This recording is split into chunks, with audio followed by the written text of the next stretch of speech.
ប្រតិបត្តិព័ត៌មានរបស់ក្រសួងធនធានទឹកនិងអូតូនិយមស្ដីពីស្ថានភាពធាតុអាកាសសូមគោរពជម្រាបជូនអំពីស្ថានភាពធាតុអាកាសនៅព្រះរាជាណាចក្រកម្ពុជាសម្រាប់ថ្ងៃទី2ខែមិថុនាឆ្នាំ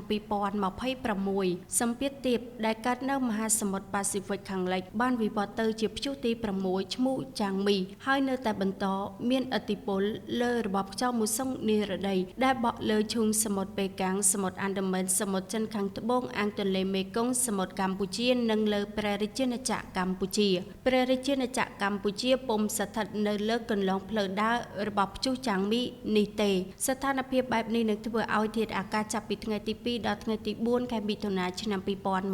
2026នៅតំបន់វាលទំនាបសីតុណ្ហភាពមធ្យមអបបរមា25អង្សាសេនិងសីតុណ្ហភាពមធ្យមអតិបរមា36អង្សាសេខ្យល់បក់មកពីទិសនិរដីនិងទិសអាគ្នេយ៍មានល្បឿនមធ្យម3ម៉ែត្រក្នុង1វិនាទីខេត្តបន្ទាយមានជ័យបាត់ដំបងពោធិ៍សាត់សៀមរាបកំពង់ឆ្នាំងកំពង់ធំកំពង់ចាមត្បូងឃ្មុំស្វាយរៀងព្រៃវែងតាកែវកណ្ដាលនិងភ្នំពេញអាចមានភ្លៀងធ្លាក់ជាមួយខ្យល់កន្ត្រាក់និងផ្គររន្ទះគ្របដណ្ដប់លើផ្ទៃដី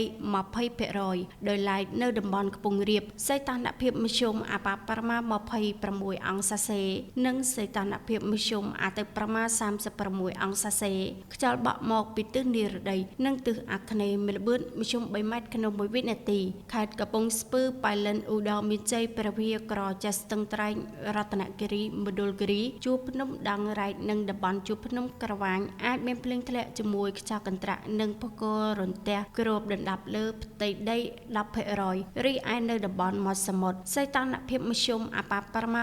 25អង្សាសេនិងសីតុណ្ហភាពមធ្យមអតិបរមា35អង្សាសេខ្យល់បក់មកពីទិសនិរដីនិងទិសអាគ្នេយ៍មានល្បឿនមធ្យម2ម៉ែត្រក្នុង1វិនាទីខេត្តកោះកុងព្រះសីហនុកំពតកែបនិងជួរភ្នំបូកគោអាចមានភ្លៀងធ្លាក់ជាមួយខ្យល់កន្ត្រាក់និងផ្គររន្ទះគ្របដណ្ដប់លើផ្ទៃដី 40% រលកសមុទ្រមានកម្ពស់មធ្យមអបបរមា 0.50 ម៉ែត្រនិងកម្ពស់មធ្យមអតិបរមា 1.50 ម៉ែត្រអាស្រ័យដោយបានជម្រាបជូនខាងលើសូមសាធារណជនទទួលជ្រាបជាព័ត៌មានការផ្សាយរបស់ក្រសួងធនធានទឹកនិងអូតូនិយមថ្ងៃទី2ខែមិថុនាឆ្នាំ2026សូមអរគុណ